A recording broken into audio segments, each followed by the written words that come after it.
Good morning to everybody. तो आज हम देखेंगे कक्षा 7 गणित प्रश्नावली 1.1 पूर्णांक। तो जैसा कि बच्चे जानते हैं, पूर्णांक उन्होंने कक्षा 6 में सीखा है। पूर्णांक धनात्मक और ऋणात्मक चिन्ह वाली जो हमारी संख्याएं हैं वो पूर्णांक कहलाती हैं। तो यहाँ पर थोड़ा सा पुनरावृत्ति के रूप में उसी को आगे बढ़ाया गया है। यहाँ पर संख्या रेखा पर पूर्णांकों की स्थिति इस प्रश्नावली में हम देखेंगे। पूर्णांक संख्याओं का योग, पूर्णांक संख्याओं का व्यवकलन, पूर्णांक संख्याओं का गुणा, पूर्णांक संख्याओं का भाग, यही यहाँ पर पुनरावृत्ति रिपीटेशन होगा। तो यहाँ पर सबसे पहले इसने प्रश्न नंबर 1 इस प्रश्नावली में दिया है, एक संख्या रेखा दिखाई गई है। प्रश्न नंबर 1 है, किसी विशिष्ट दिन विभिन्न स्थानों के तापमानों को डिग्री सेल्सियस में निम्नलिखित संख्या रेखा पर दर्शाया गया है। तो यहाँ पर एक संख्या रेखा खींची गई है। तो संख्या रेखा के यहाँ पर जीरो के बाईं ओर आप देखेंगे ऋणात्मक पूर्णांक होंगे और जीरो के दाईं ओर धनात्मक पूर्णांक होंगे। तो एक चिन्ह लगा रखे हैं। शून्य के दाईं ओर दिखा रखा है 5, 10, 15, 20 और 25। इनके बीच में भी 5-5 खाने खींचे गए। उसी प्रकार बाईं ओर 5 से शून्य से ऋण 5 ऋण 10 यहाँ पर दिखाया गया है। तो यहाँ पर इस संख्या रेखा पर कुछ शहर दिखाए गए हैं, ऊपर तीर के द्वारा दिखाए गए हैं, दर्शाए गए हैं। तो उनका तापमान हमको इससे पढ़ना है, संभवतः ऐसा लग रहा है। जैसा कि क्वेश्चन नंबर 1 कह रहा है, इस संख्या रेखा को देखिए और इस पर अंकित स्थानों के तापमान लिखिए। तो अगर हम शून्य से बाईं ओर को जाएं, सबसे पहले हमारे पास श्रीनगर आ रहा है। तो शून्य से बाईं ओर सबसे पहला चिन्ह हमारा ऋण 1, फिर ऋण 2, फिर ऋण 3, फिर ऋण 4, ऋण 5, ऋण 6, ऋण 7, ऋण 8, ऋण 9, ऋण 10 तक इसमें दिखा रखा है। और ऋण 8 पर यहाँ पर लाहौल स्पीति है। तो यहाँ पर 2 शहरों के तापमान बाईं ओर अगर हम देखें, श्रीनगर का तापमान ऋण 2 डिग्री सेल्सियस और उसके बाद लाहौल स्पीति जो है 6, 7, 8 ऋण 8 डिग्री सेल्सियस। उसी प्रकार दाईं ओर को हम अगर इसका निरीक्षण करें तो शून्य से दाईं ओर 5 पर शिमला 5 डिग्री सेल्सियस धन 5 डिग्री सेल्सियस हो जाएगा। उसके बाद हम देखें 10 के बाद 11, 12, 13, 14 डिग्री ऊटी का तापमान है 14 डिग्री सेल्सियस। उसके बाद आगे बढ़ें तो 20 और 25 के बीच में 20 के बाद 21, 22 डिग्री है बेंगलोर के। तो कितने शहर हैं? 1, 2, 3, 4, 5 शहरों के तापमान हमने इस पर देखने हैं। इस संख्या रेखा को देखिए और इस पर अंकित स्थानों के तापमान लिखिए। तो अब हम क्वेश्चन को हल करें संख्या रेखा के हिसाब से। क्वेश्चन नंबर 1A, दर्शाए गए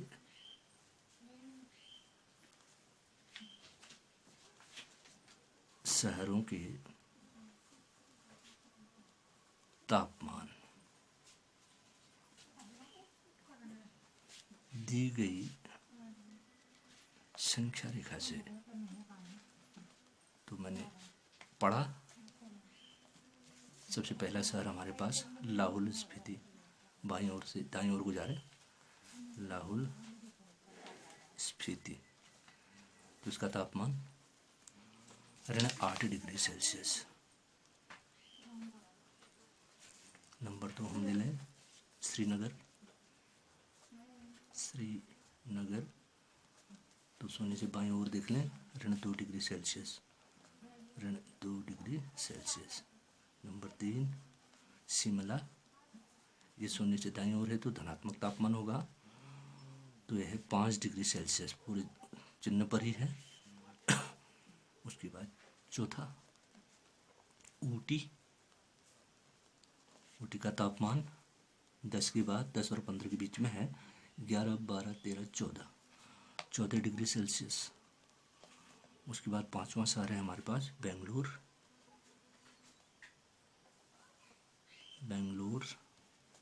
तो यहाँ का तापमान है 20 और 25 के बीच 21, 22 डिग्री सेल्सियस। तो एक क्वेश्चन का आंसर हमने दिया संख्या रेखा को देखकर। दूसरा है, उपर्युक्त स्थान में सबसे गर्म और सबसे ठंडे स्थानों के तापमान में क्या अंतर है? तो अगर आप देखें इस संख्या रेखा पर देखें, इस संख्या रेखा की दाहिनी ओर जो शहर है सबसे अधिक तापमान उसका, और बाईं ओर जो है उसका तापमान सबसे कम होगा। तो यहाँ पर हमने देखा सबसे दाईं ओर जो है इसमें बेंगलोर है और बेंगलोर का तापमान अभी आपने देखा 22 डिग्री सेल्सियस। और सबसे ठंडा स्थान है लाहौल स्पीति, जिसका तापमान भी हमने नोट किया -8 डिग्री सेल्सियस। तो इनके तापमानों में अंतर पूछ रहा है। तो क्वेश्चन नंबर 20 का हो गया। सबसे गर्म स्थान का तापमान, गर्म स्थान का तापमान 22 डिग्री सेल्सियस बेंगलोर है। सबसे ठंडे स्थान का तापमान क्वेश्चन नंबर 1 में हमने नोट कर ही रखा है। तो यह है लाहौल स्पीति, सबसे ठंडा है, सबसे बाईं ओर है, 8 डिग्री सेल्सियस। तो इनके तापमान में अंतर देखें, इसलिए दोनों स्थानों के तापमान में अंतर ये हमारा हो जाएगा, घटाएंगे 22 डिग्री सेल्सियस ऋण 8 डिग्री सेल्सियस। तो ये देखें 22, अब घटाने का नियम है पूर्णांक का, घटाई जाने वाली पूर्णांक का योज्य प्रतिलोम जोड़ देते हैं। तो ऋण 8 का योज्य प्रतिलोम -8, तो हो जाएगा 22 degree Celsius plus 8 degree Celsius is equal to 22 8 30 degree Celsius. तो दोनों शहरों के तापमान में जो अंतर आया वो 30 डिग्री सेल्सियस। गिन भी सकते हैं आप वहाँ से वहाँ तक कितने स्टेप हैं। क्वेश्चन नंबर सी है, लाहौल स्पीति एवं श्रीनगर के तापमानों में क्या अंतर है। लाहौल स्पीति और श्रीनगर के तापमान में अंतर, तो अभी हमने नोट किया है। क्वेश्चन नंबर सी, चूंकि लाहौल स्पीति का तापमान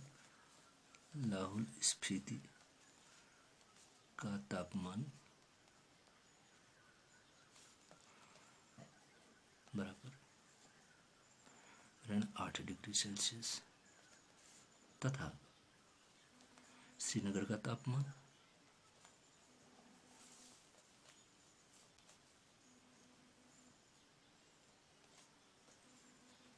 -2 डिग्री सेल्सियस। तो अधिक तापमान है श्रीनगर का, इसलिए दोनों के तापमानों में अंतर,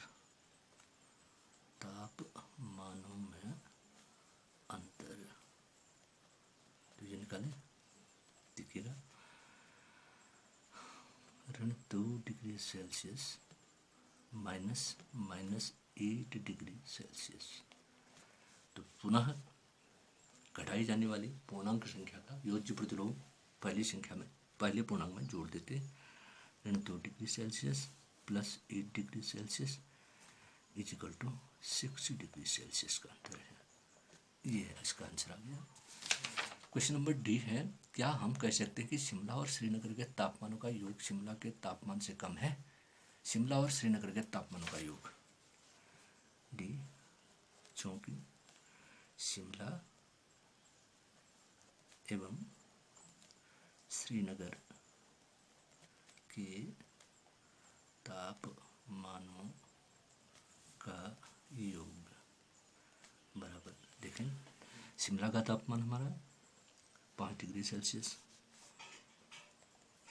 प्लस श्रीनगर का तापमान -2 डिग्री सेल्सियस, -2 डिग्री सेल्सियस। अब पूर्णांकों के योग में है कि अगर समान चिन्ह वाले पूर्णांक हैं तो वो जुड़ जाते हैं, असमान चिन्ह वाले पूर्णांक हैं तो एक दूसरे से घट जाते हैं। तो यहाँ पर -5 में से -2 घट गया, तो इनके बीच का अंतर है 3 डिग्री सेल्सियस। अब ये पूछ रहा क्वेश्चन कि क्या इन दोनों शिमला और श्रीनगर के तापमानों का अंतर शिमला के तापमान से कम है। तो यहाँ पर हम देखें शिमला का जो तापमान है वह है 5 डिग्री सेल्सियस।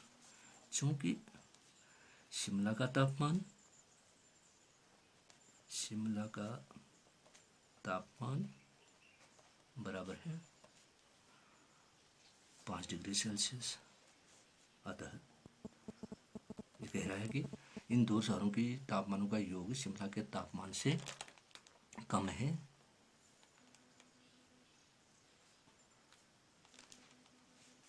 अतः हम कह सकते हैं 3 डिग्री सेल्सियस दोनों के शहरों का तापमान कम है शिमला के तापमान से। ये इसी में फिर पूछ रहा है, क्या इन दोनों स्थानों के तापमानों का योग श्रीनगर के तापमान से भी कम है?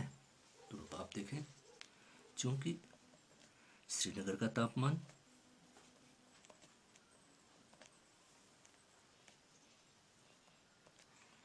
बराबर -2 डिग्री सेल्सियस। अब इनका योग आया था 3 डिग्री, इन दोनों के शहरों के तापमान का योग आया था तो 3 डिग्री सेल्सियस, जो -2 डिग्री सेल्सियस से अधिक है। तो हम कह सकते हैं अतः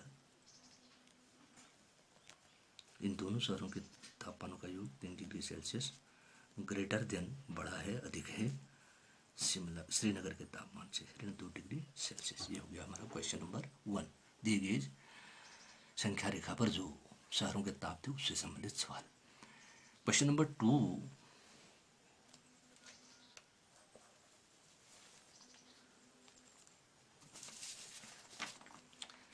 क्वेश्चन नंबर 2 है, किसी प्रश्नोत्तरी में सही उत्तर के लिए धनात्मक अंक दिए जाते हैं और गलत उत्तर के लिए ऋणात्मक अंक दिए जाते हैं। यदि 5 उत्तरोत्तर चक्करों में जैक द्वारा प्राप्त किए गए अंक 25, -5, -10, 15 और 10 थे तो बताइए अंत में उसके अंकों का कुल योग कितना था? तो ठीक है, क्वेश्चन नंबर 2, तो क्या करेंगे, जैक द्वारा प्राप्त किए गए अंकों का कुल योग, अंकों का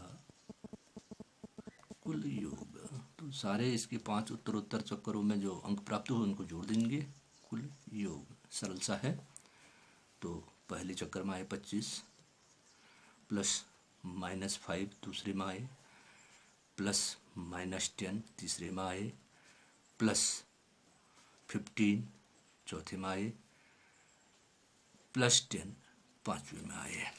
1 2 3 4 5। अब इनके अंकों को जोड़ना है आपको।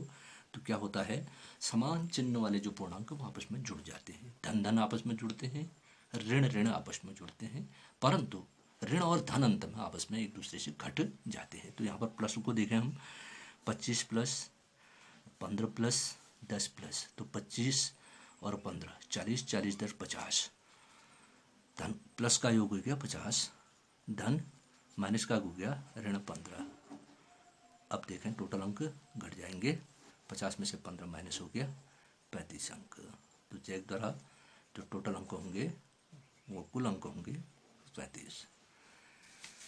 क्वेश्चन नंबर 3 है, सोमवार को श्रीनगर का तापमान -5 डिग्री सेल्सियस था और मंगलवार को तापमान 2 डिग्री सेल्सियस कम हो गया। मंगलवार को श्रीनगर का तापमान क्या था? बुधवार को तापमान 4 डिग्री सेल्सियस बढ़ गया, बुधवार को तापमान कितना था? बहुत सरल सा सवाल है। क्योंकि क्वेश्चन नंबर 3 कैसे हल होगा? क्योंकि सोमवार को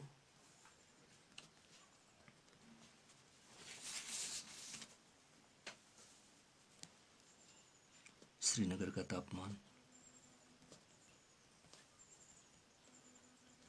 बराबर ये दिया है आपका -5 डिग्री सेल्सियस तथा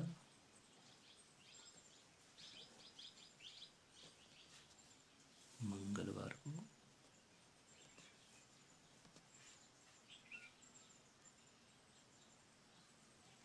तापमान में गिरावट, तापमान में कमी भी कह सकते हैं, 2 डिग्री सेल्सियस। इसलिए मंगलवार को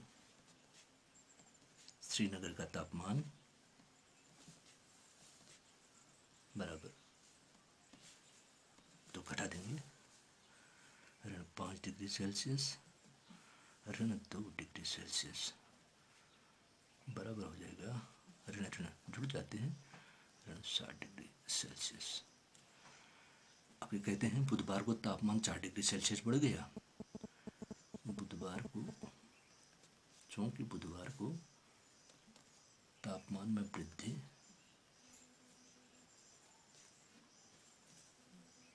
बराबर 4 डिग्री सेल्सियस, इसलिए बुधवार को श्रीनगर का तापमान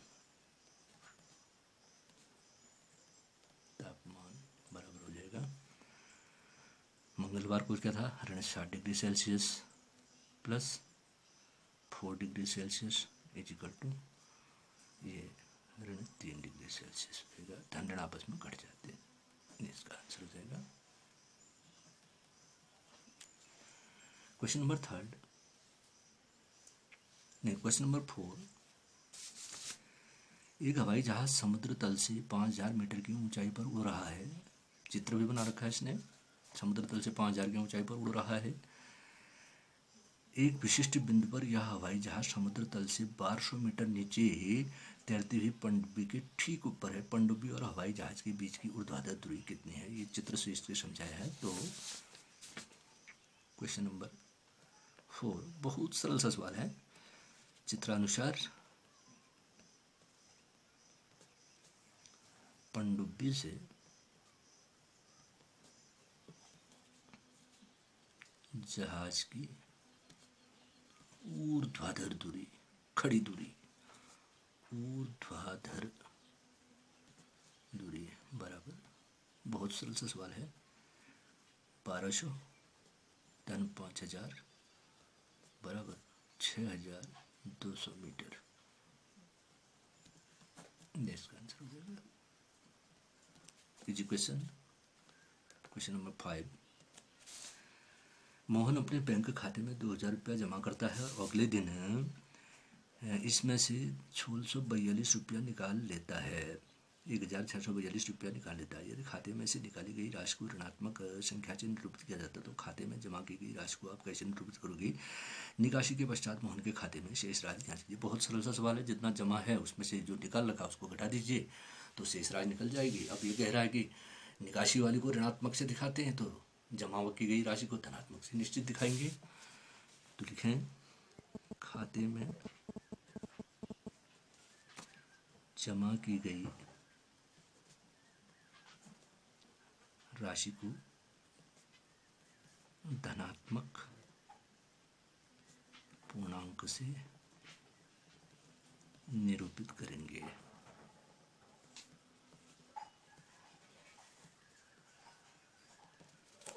पुनः सवाल का उत्तर देना है। निकासी के पश्चात